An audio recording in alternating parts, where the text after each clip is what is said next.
No, that's perfect. Okay, excellent. Thank you.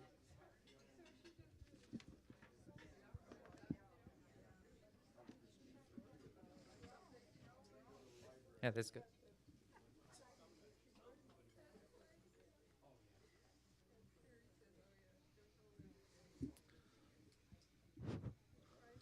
All right, good evening. Welcome along to Cafe Scientifique. Um, for those of you who are regulars here, and you may be wondering if the usual host, John Willis, has experimented with growing some facial hair. In fact, I am the other tall, bald UVic scientist with an accent at the university, and I will be hosting the chemistry-related Cafe Scientifiques for the foreseeable future. John realized he had kind of bitten off more than he can chew, and he has done many, many of these events, and so he's distributed around a little bit. I don't think he's on a space station. I'm sure he would like to be, but no. So just before we get things underway tonight, did anyone here turn up in an electric vehicle? Just say yeah. Those are some seriously smug yeahs. So for those of us who burnt some fossil fuels here tonight, or if you came in an electric car, I'm up on a stage. Maybe I should have a guitar.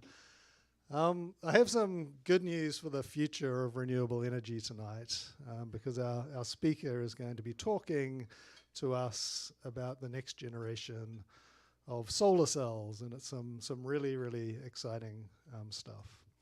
So our speaker tonight is Makhsud Saidaminov. He is my newest colleague, and he is UVic's Canada Research Chair in Advanced Functional Materials, and he is working in a really important area of science. They are developing solar cells, and that is what he's going to talk about. Makhsud is quite the amazing young scientist. Just this year, he was recognized as one of Clarivate's highly cited researchers, which means he is in the top 0.1% of scientists in the world. And this is an outstanding achievement, even if you are well advanced in your career. But for an assistant professor to be highly cited at this stage of his career is truly mind-blowing. So you are all in for a treat tonight. Please join with me in welcoming the brilliant Makhsud Saidaminov.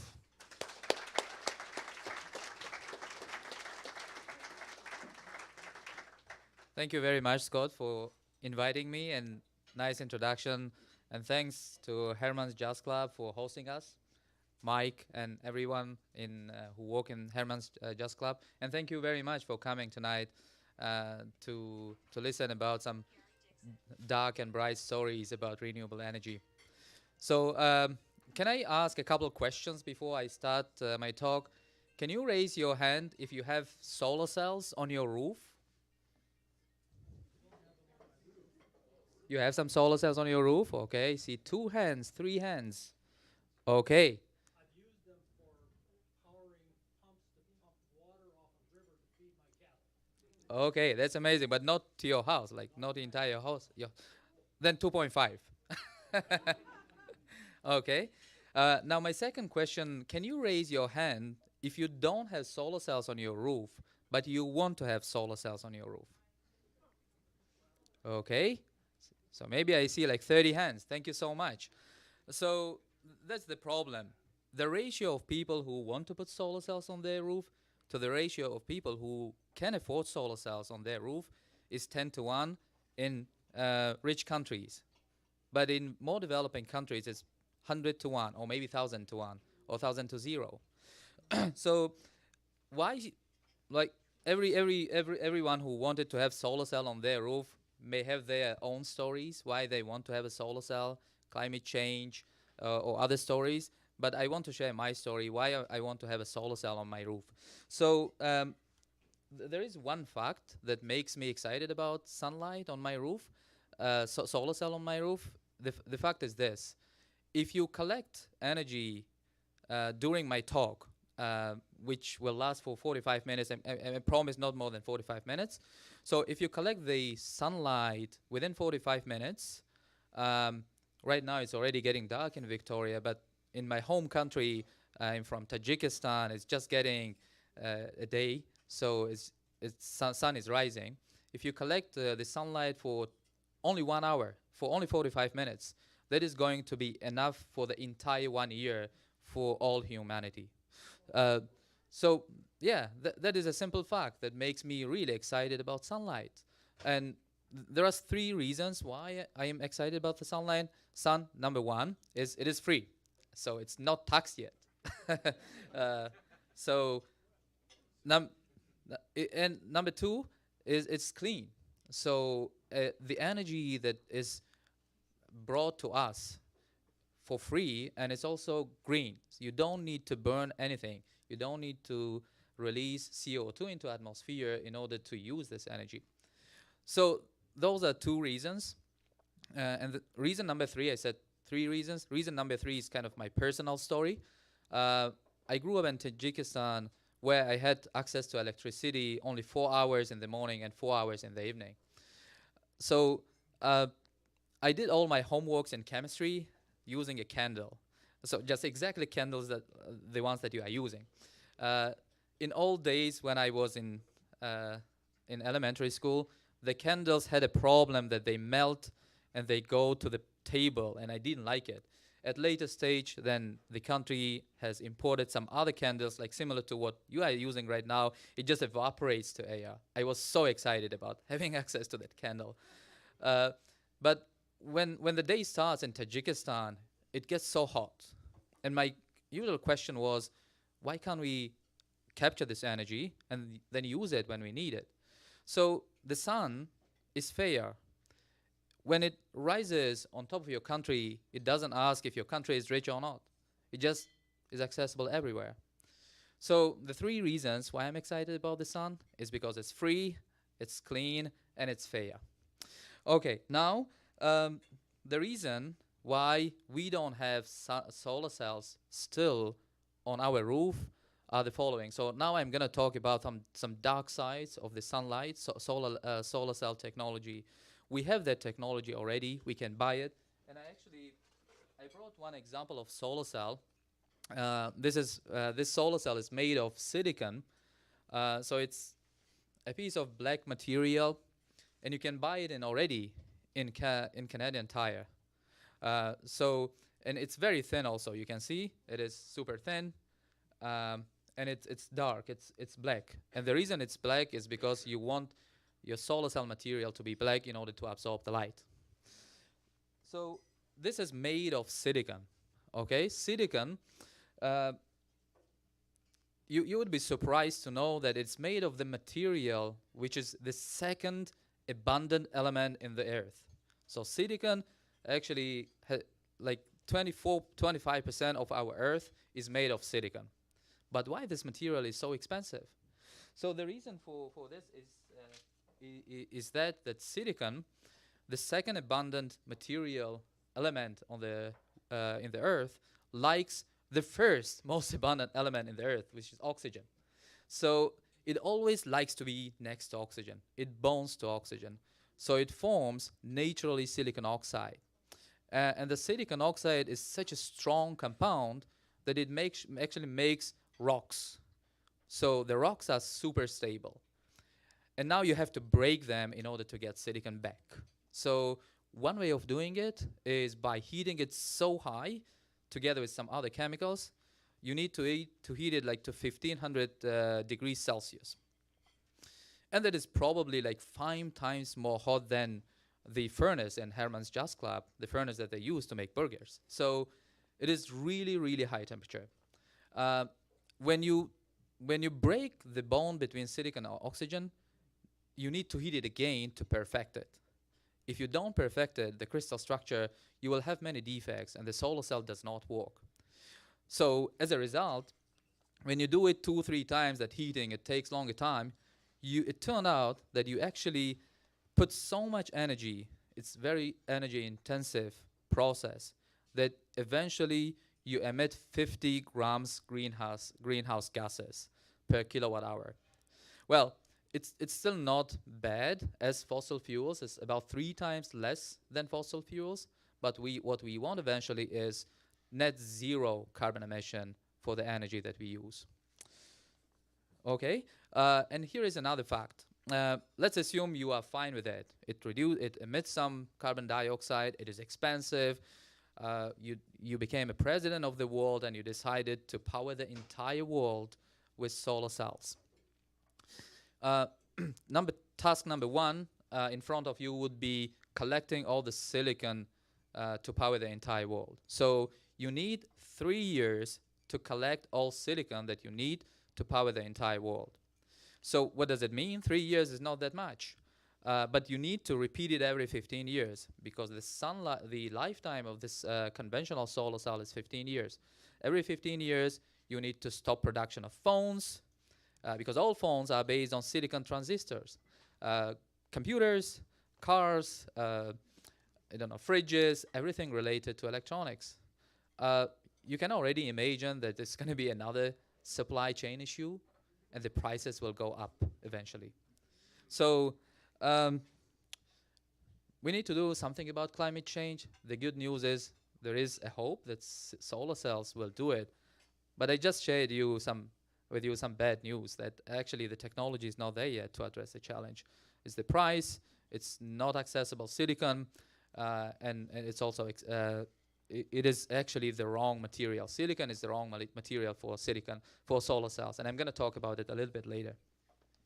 So now, can I share good news with you?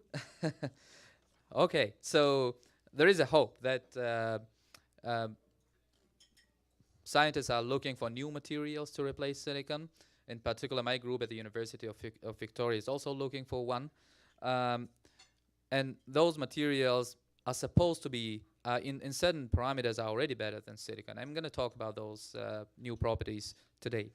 Okay, but before I go into details of that material, let me briefly explain to you how a solar cell works.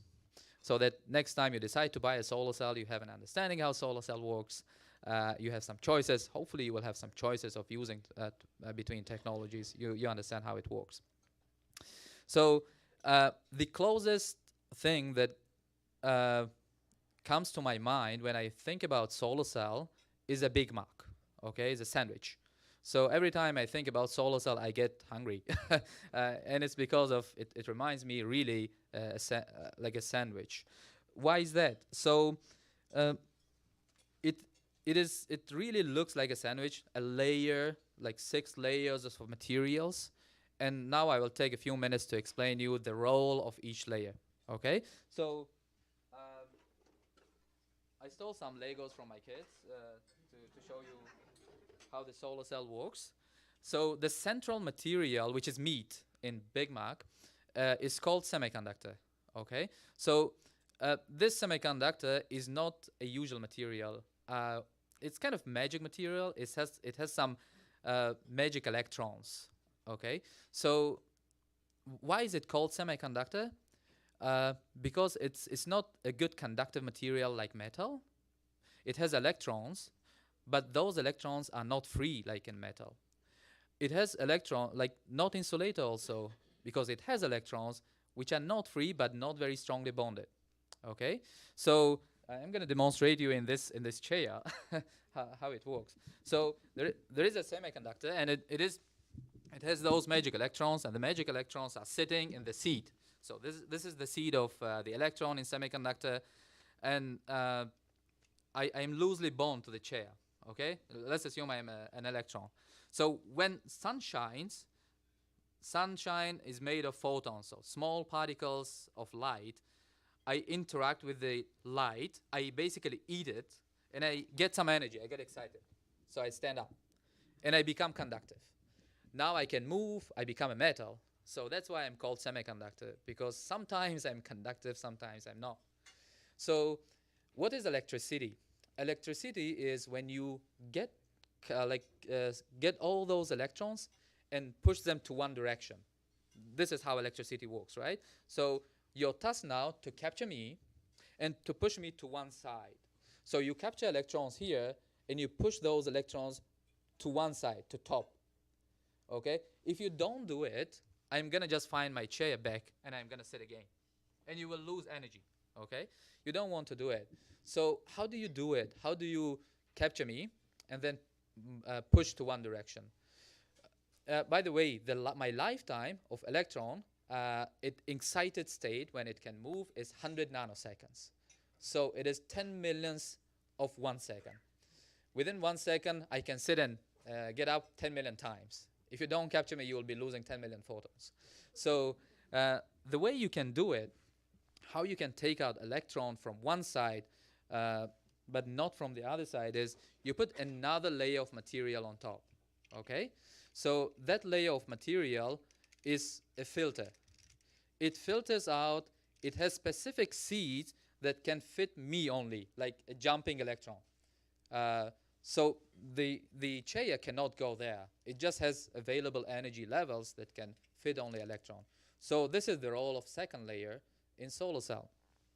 And now after I filtered out electrons, I need another layer to capture all it. So it's usually a gold, a thin film of gold or some metal.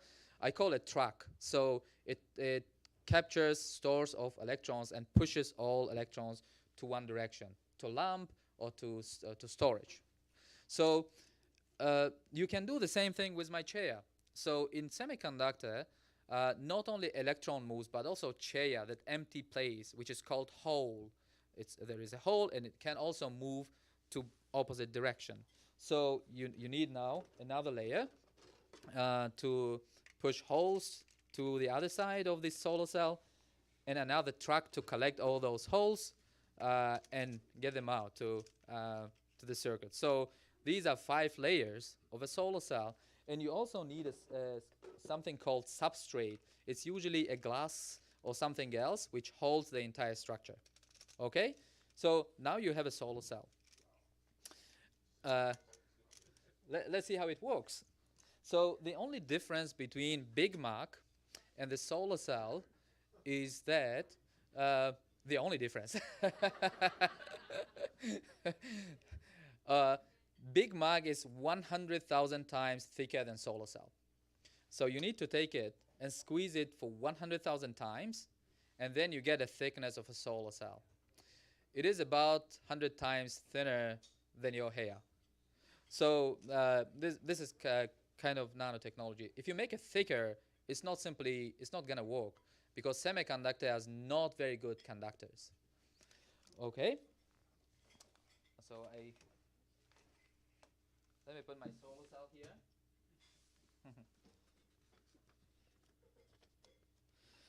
Okay, so by the way, what we do as chemists, what we do in the lab. So I have 6 layers, right? And between each layer, I have interlayer. It's called interface. Sometimes I like to put another material in between so that this material does not eat this material or does not react with this material. So I have at least 10 materials to optimize. And if I change one parameter for each material, I change it like within 10 steps to optimize it. That is going to be 1 billion experiments, actually 10 billion experiments for just optimize a solar cell. So this is what we do in chemistry department and electrical computer engineering. This is why we need PhD students and postdocs to optimize each layer. Of course, we are not doing 10 billion experiments, but we are using some chemistry laws or electrical engineering laws to target specific properties of the solar cell to make it work. Okay, so hopefully at this point you have an understanding how solar cell works, and hopefully you understand the role of semiconductor, which is silicon. In the case of silicon single crystals, the role of the meat. Okay, now I would like to demonstrate you our material, which we think in certain parameters is better than silicon. So it is called Perovskite, Perovskite. So Perovskite. So this is a single crystal of Perovskite. Um, you can see that I can make it black, and I can make it red, I can make it transparent, and all colors in between. And only few semiconductors can do it. So just by changing composition, you can make them different color. So I wanted to do this experiment here with you and just synthesize it here. But then Scott told me you can't do it because of safety concerns here. Uh, but I can tell you how you can do it. There was a solution here, just some kind of liquid here. You just leave it open it for within 2 hours, you get these crystals. So the synthesis is room temperature synthesis. And remember how you need to make silicon. You need to heat it to 1500 degrees Celsius. So the difference, as you can imagine, is huge. This one is made at room temperature. Basically, you don't put any energy into it. So now, because you can make it at room temperature, there are many, because of this, you can enable many interesting properties or interesting devices using this material, like perovskite. So one of them is you can prepare a solution, and that solution we call ink, because you can use it in your printer. So you can put in the cartridge of your printer and print solar cell, similar to printing newspaper.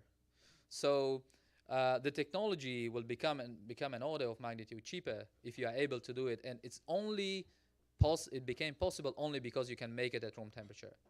If you are able to do it only at 1500 degrees Celsius, you need to invent a printer first to make it possible. So I brought you an example of the ink that we have developed at UVic. So this is the ink that we have developed at UVic that you can put in your printer and print a solar cell, one of the layers of the solar cell.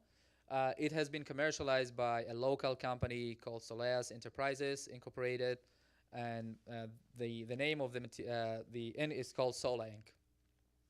Okay, so one bottle like this size is enough to print the entire roof of this Hermann's Jas Club. So it's a very efficient material that absorbs in absorbing light, and that property goes back to quantum mechanical properties of this material that I'm not going to go into details at the moment. Okay, and so because you can make it at room temperature, you can print it. What else you can do? You can print it on plastic, so you can make flexible solar cell. And it's not possible with silicon. So with silicon, it's a rigid material. And I'm going to just break you a piece of it, so sorry for this, but we have a lot of it, so it just broke. And it's not going to work anymore. And that's why you can put silicon solar cell only on the roof, where you have an ideal like flat surface. You can't put in on your head, for example. You can't put it on your bag. You can't put it on cars. But using perovskite solar cell, you can make it flexible. So I'm putting gloves. Don't worry about it. I just want to touch the solar cell, and it's not encapsulated. That's why I'm using the gloves. So this is a typical solar cell that we make in the lab at the University of Victoria. You can see it is flexible. Yes, so you can put it on many surfaces. And I put another one here, large area and small area. Basically, our collaboration at the University of Victoria with local companies to commercialize like upscaling of this technology. So this is the second thing you can do, because you can make it at room temperature, is make it flexible. You can print it on plastic.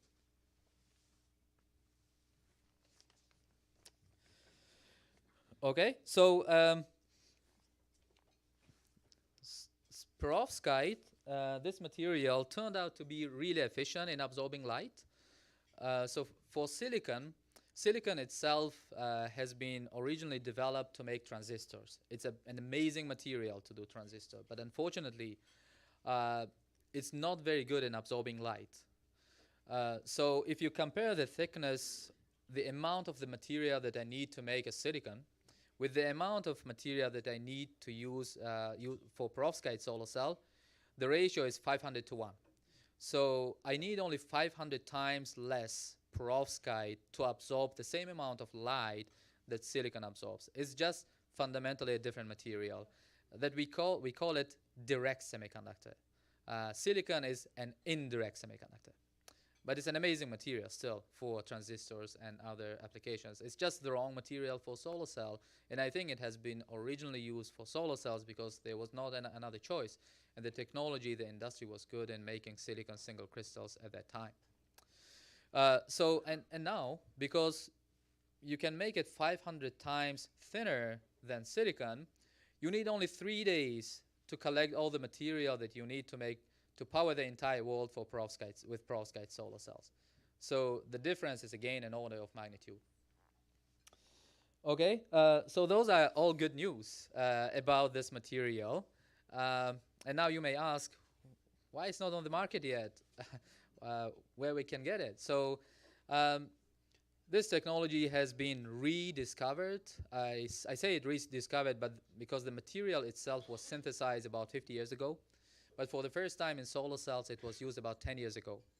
So in order to commercialize the technology, you need to show that it's stable for 15 years at least. So the technology lifetime, it's so young that it's less than the requirement for the industry yet.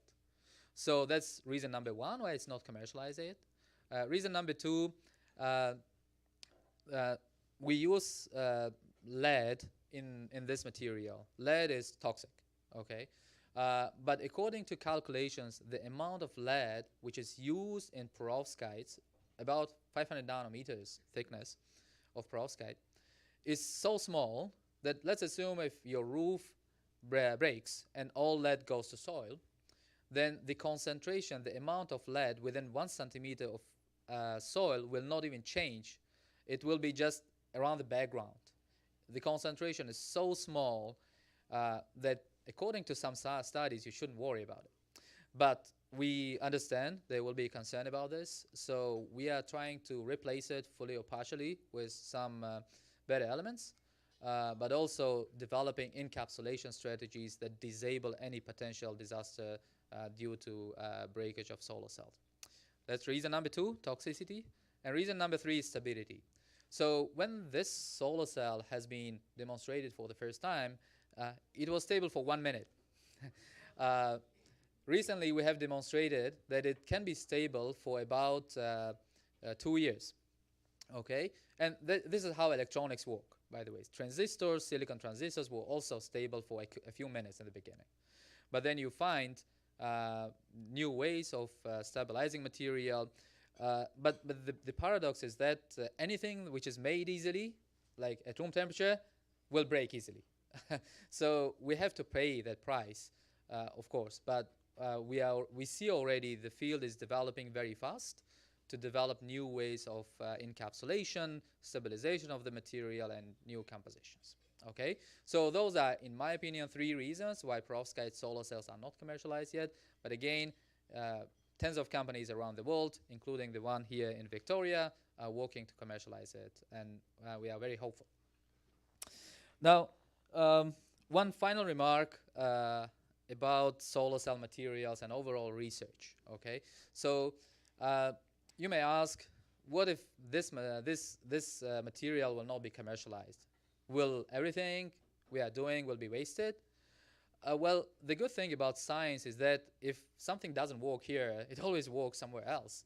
And I'm going to show you a couple examples, including like silicon, for example. It was developed for transistor, but right now it's used in cameras, in like phone cameras, in medical imaging, in solar cells, and many other applications. Okay, so we recently found that these perovskite crystals, because it is made of lead, that toxic element, absorbs X-ray very well.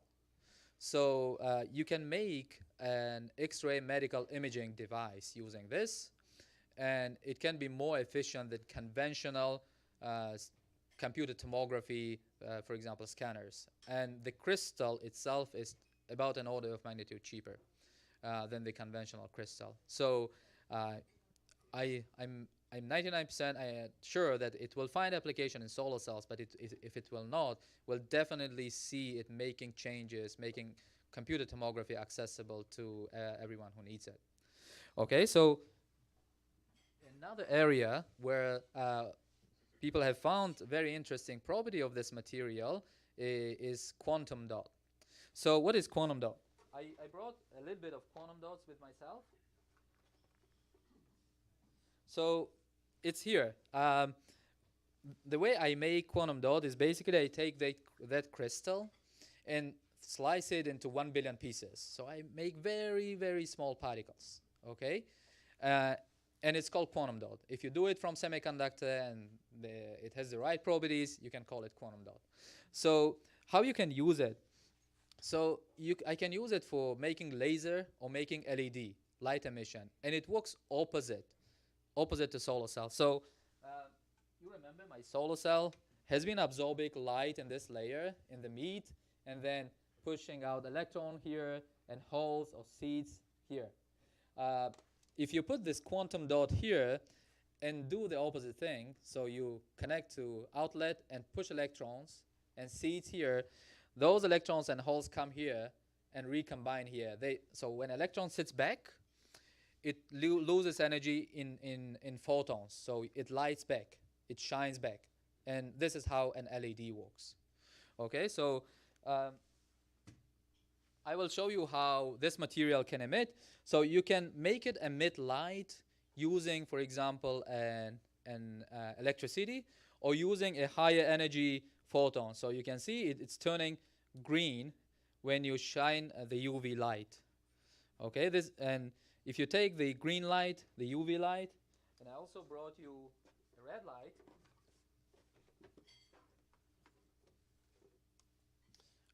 The red light, let's see if it is stable enough. So there is some redness here. If you combine these three colors, UV, red, and green, you get white. Okay? So I don't know any other semiconductor that can make all these things at the same time, being a good absorber, being a good emitter, and being a good absorber of both visible photons and X-ray photons. Okay, so just to summarize my talk, I think we should do something about climate change, and I think one really easiest way of doing it is by capturing renewable energy. And for three reasons: it's clean, it's free, and it's fair. We are not doing it, unfortunately. So we continue burning fossil fuels, etc. So, but we know we can, and we should, and we know how to do better. Well, thank you for coming, Gay.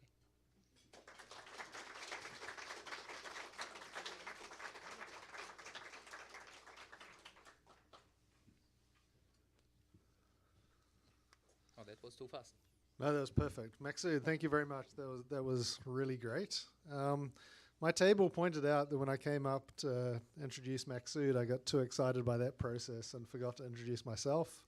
I am Scott McIndoe. I'm a chemistry professor at the University of Victoria, and my role now is to field your questions. And so please raise your hand if you have a question, and I will, for the purposes of the live stream, I'll repeat your question, and then Makhsud will field it. So we have a question right here. Yes, please.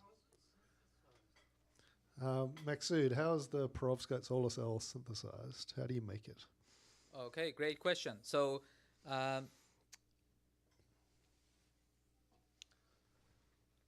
just thinking how to answer it briefly. Because if you ask chemists how to synthesize something, they can reply you for several days.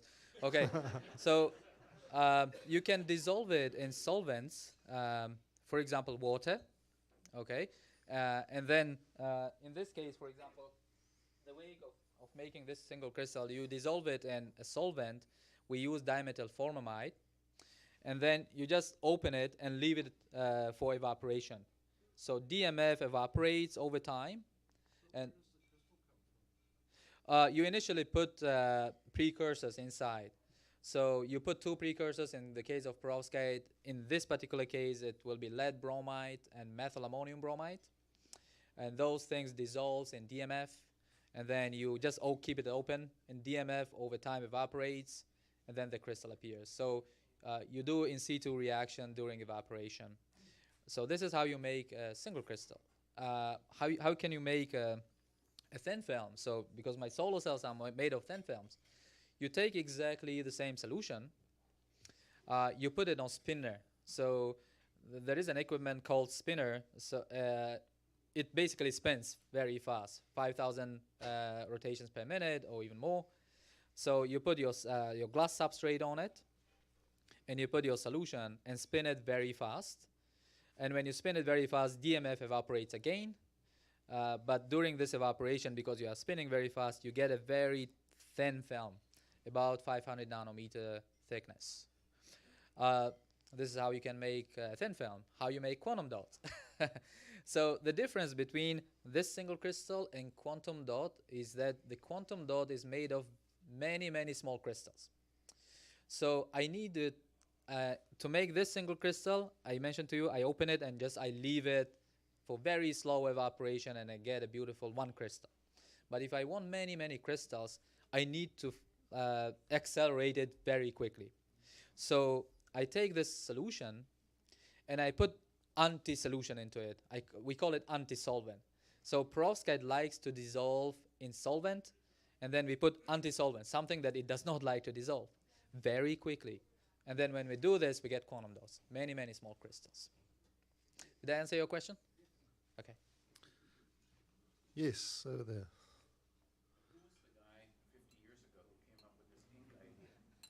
So who's the guy 50 years ago that came up with the ink idea? Okay. I remember the name. So a German chemist, Weber, have synthesized for the first time this kind of perovskite. It's called organic inorganic perovskite. So you know there is chemistry, there is inorganic chemistry, and organic chemistry. Sometimes they don't like each other. But in our case, this material is made of both. So this is the material that is in between, and says you can take a benefit of both worlds. So Professor Weber from Germany have made it for the first time about 50 years ago. But all inorganic halide perovskite was made 100 years ago. Okay, and there is another type of perovskite called oxide perovskite, and that was found in Ural Mountains about 200 years ago. Anything that has the structure of that perovskite currently is called perovskite.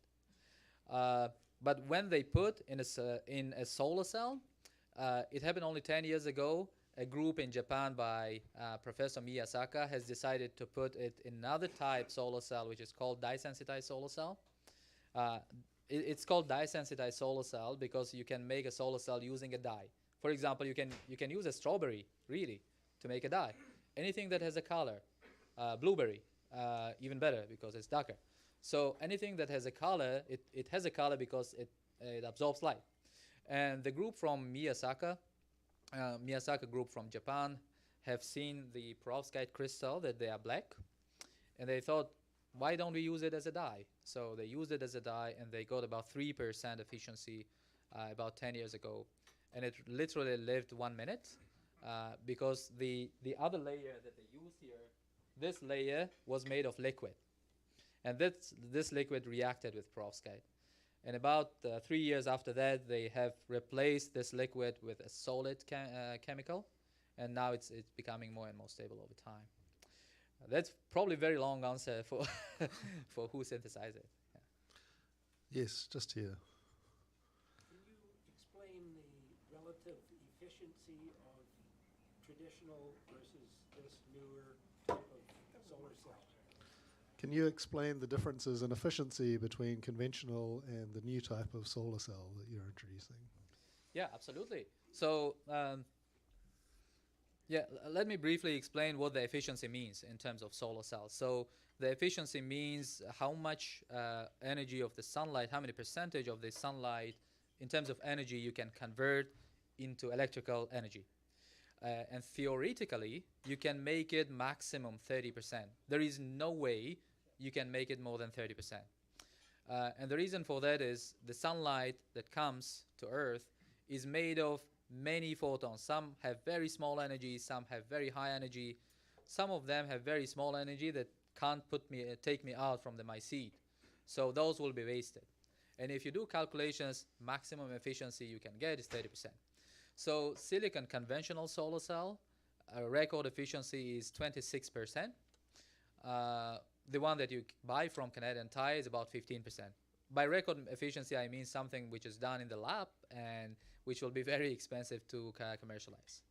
For Perovskite, the technology that we are excited about, the efficiency is 25.5%. Now, silicon took about 50 years to do this road, and perovskite took about 10 years to achieve this efficiency. So efficiency is comparable.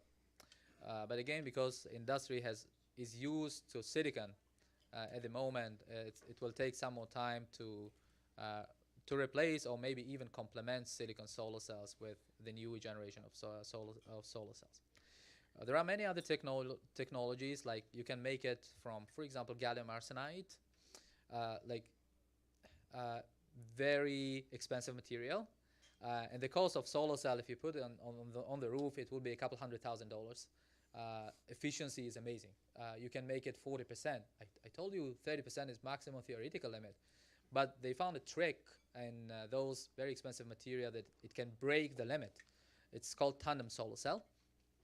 But there is no way it can be accessible. It's used in space technologies because you can afford it. You need high density of energy. But it's not going to be commercialized at all for wider usage. So a short answer is there are technologies that can convert electricity all the way from 10% up to 40%. But the ones that will be commercialized and cheap would be around 25%. Yes, please. So storage is still a huge issue. Is storage going to be solved at about the same time that your solar cell technology is going to be the 15-year time cycle to prove that it is, that it is effective? Are those two going to coincide? Because I have personal experience about the storage side of the business, and I live in Alberta, and you're far better off to generate your standby electricity with natural gas than you are with solar, because you can't store anything. So the question's about storage. So there's issues that you harvest this light, but you have to put it somewhere in order to make use of it. So how close are we to solving the storage side of the equation? Are we closer or further away than we are in solving the efficient light harvesting part of it? Thank you for that. That's a great question. And solar cell has this issue of intermittency, that it's not available at night, right? As you can imagine. As a scientist who works on solar cells, I don't believe we have to have 100% source of coming of energy from solar cells. We should have a mix, including nuclear power. Nuclear power has been shown to be safer than many other technologies that we are currently using. Now, in terms of storage, there are multiple approaches how it can be addressed. My group does not work on it, but I know three promising approaches. One is regular battery, lithium-ion battery, and very soon we might run out of a cobalt that is used as a cathode in the lithium-ion battery, and thousands of scientists are developing replacement for cobalt. And I believe there is a technology, but it's a little bit unsafe at the moment, and they will address, I'm sure. Way number two, other scientists are working on storing energy in chemicals. So you take that CO2 that we are emitting, you convert it back to gasoline, and then at night you burn it back and keep that CO2. And it has been a very efficient technology recently with very high Faradaic efficiency. Faradaic efficiency, I mean, you can convert to specific chemical that you want, and you know it has highest capacity in storing energy. And the third way, which probably would be most effective for British Columbia, is we have a lot of water, and hydropower, right? So you can put a pump in a hydroelectricity station, and in daytime put water back up, and then at night it just flows back and gives you energy back. So there should be an infrastructure to sell back the electricity to government, and then at night it flows back. So it's a solvable problem. Welcome. Over here, please. Just wondered if you could comment on the wavelength efficiencies between silicone and perovskite. Can you comment on the wavelength efficiency comparison between perovskites and silicon solar cells? So wavelength efficiency or deficiency? Well, where you're getting your energy, you know, is the most energy out of which wavelength Right. for each Yeah, material. which is better at harvesting light? I guess. Right. Do you work in, in solar cells? It's a very important point, actually. Yeah. So that's a very good question, because the solar cell, the silicon solar cell that I have been criticizing for a while, it absorbs. It can absorb even some of those weaker photons that I had. So it can absorb the light up to 1100 nanometers. Okay, and perovskite cannot do it. So this perovskite absorbs light up to 800 nanometers, and this one is up to 600 nanometers. So despite that, the efficiency is comparable. But how we are trying to address it to absorb even more light? So some companies are putting a perovskite solar cell on top of silicon. In this way, perovskite absorbs light until 800 nanometer, and the remaining light will be absorbed by silicon. And this is how you break the limit, basically. So the limit is 30%, and potentially you can go up to 45% if you make a tandem solar cell. Our approach is slightly different. So we are developing a tandem solar cells based on perovskite tandem. So you have one perovskite here. We found another perovskite. I mean, the field have found another perovskite that absorbs light even more than silicon, up to 1200 nanometers. Very unstable at the moment, but the efficiency is higher together in tandem solar cells, higher than silicon already. And it has been demonstrated, I think, a couple of weeks ago that it can break the limit of silicon already. So the short answer is perovskite loses, like only one perovskite layer loses in terms of absorbing efficiency to silicon, but because it can absorb light more efficiently, and you can make tandem solar cell, eventually you win because of higher voltage that you get.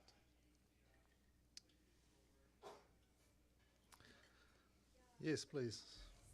So what do you do with the material when you cannot use it anymore? So do you recycle it? Is it possible to recycle it? So is it possible to recycle this material? Yeah, it turned out very easy to recycle it. So the way we deposit this material, one layer on another, is when we deposit this layer, we use a solvent, a chemical that does not destroy this layer. The same thing. Then when we deposit this layer, we use a liquid or a chemical that does not destroy this layer. Now you can do exactly the same thing from top. So layer by layer, removing these turned out to be possible.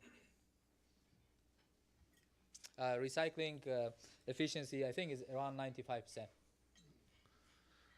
So I have a question, Makhsud. Yeah. If you can make these flexible solar cells, what's the future of making wearable solar cells? Will I would have a jacket that can like charge my phone? Because I would like that.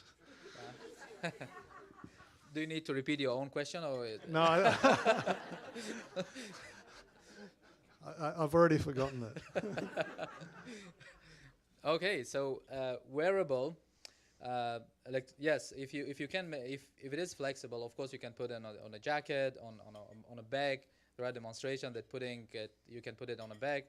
And another interesting fact is that perovskite solar cell, because it has that absorption efficiency up to 800 nanometers, it turned out its efficiency to like regular light, room light, is about 80%, because the room light is mainly made of 600 to 700 nanometer photons.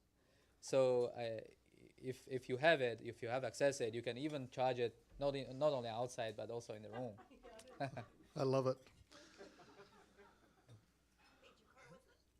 Yeah. Could you paint your car with it? Oh, paint car? Yeah. So it's a printer, and you can paint a car. That's a good idea, actually. So then you can save on the paint. You should open a company. We have another question over here, please. Conventional photocells, their efficiency suffers as they heat up. How is perovskite in that regard? So conventional solar cells lose efficiency as they heat up. What about perovskites? Excellent question. Any semiconductor loses efficiency when it heats up. It happens the same thing with perovskite. Basically, when you heat up, you distort a little bit structure. When you distort the structure, electrons become even looser, and then they sit back very quickly. So you still lose efficiency when you heat it up. But ways of addressing this problem is putting a heat sink, like copper plate behind the solar cell, for example, in order to remove the heat that is needed. Other very interesting technology that I'm very excited about also is using thermoelectrics. So what is thermoelectric is, so solar cell converts photons into electrical energy. Thermoelectrics convert heat energy into electrical energy. So I have seen works when they convert that remaining heat to electricity after the solar cell has filtered the main part of the power. But that's a problem, like fundamental problem that we have to deal either by putting a heat sink or either by making more stable, I guess, materials.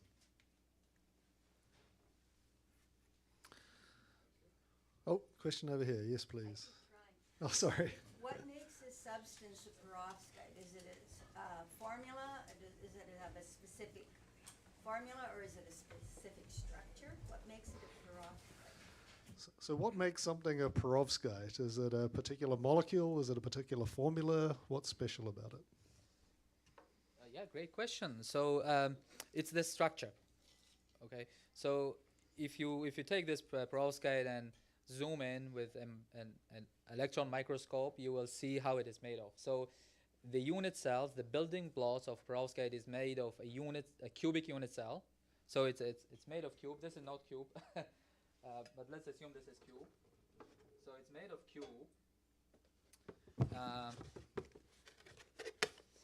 I need one of your 3D printed structures. Next time. So it's a cubic unit cell, and on the vertices of the unit cell, you have an organic cation. It's usually methyl ammonium or formaldinium. And you have metallic lead at the center of the cubic unit cell. Inside here, the center, there is one lead. And then at the faces here and here, all 6 faces, you have iodine. Anything that has a similar structure is called perovskite. That's why there are like thousands of perovskites.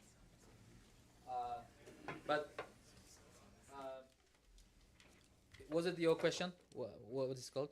So another part of your question might be what makes it perovskite? Why it behaves such well in terms of semiconductor material? We don't know. It has been accidentally discovered that you take this single crystal and it behaves electronically as good as silicon. What does it mean? So in silicon, in order to make it perfect, behave very well, you heat it to 1500 degrees Celsius, and then it gets its good equilibrium state and makes perfect crystal without defects. This one is made at room temperature, and the number of defects is 1,000 times more than silicon. It behaves still as good as silicon.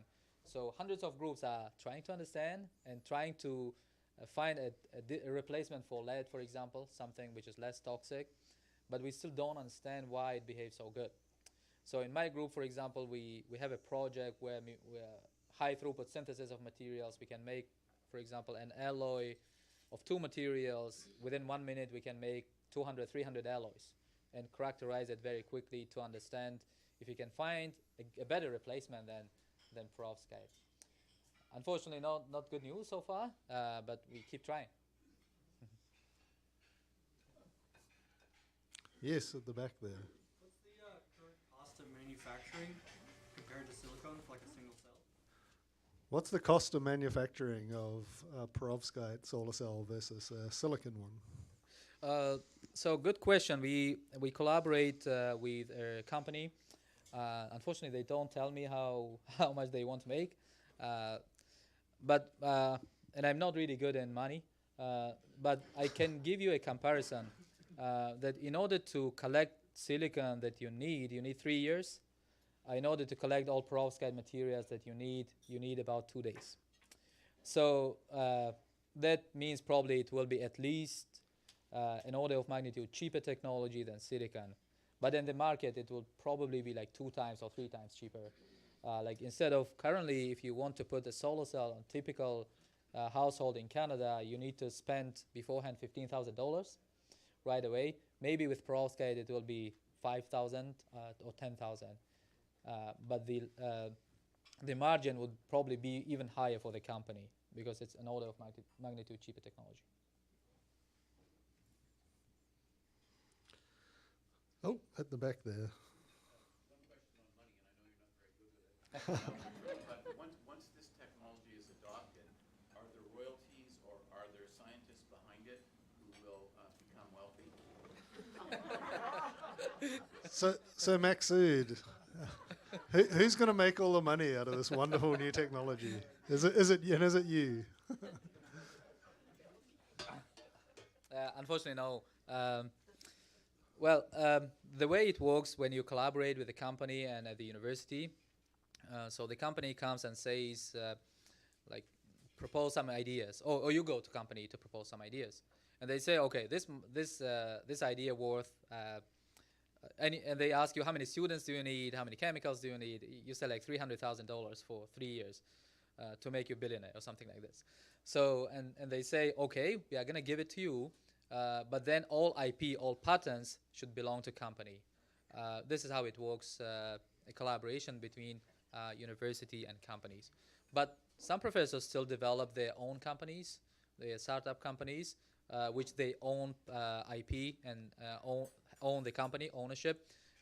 In that case, if that makes some funding, some money, then it goes, of course, to profs too. I don't own this company.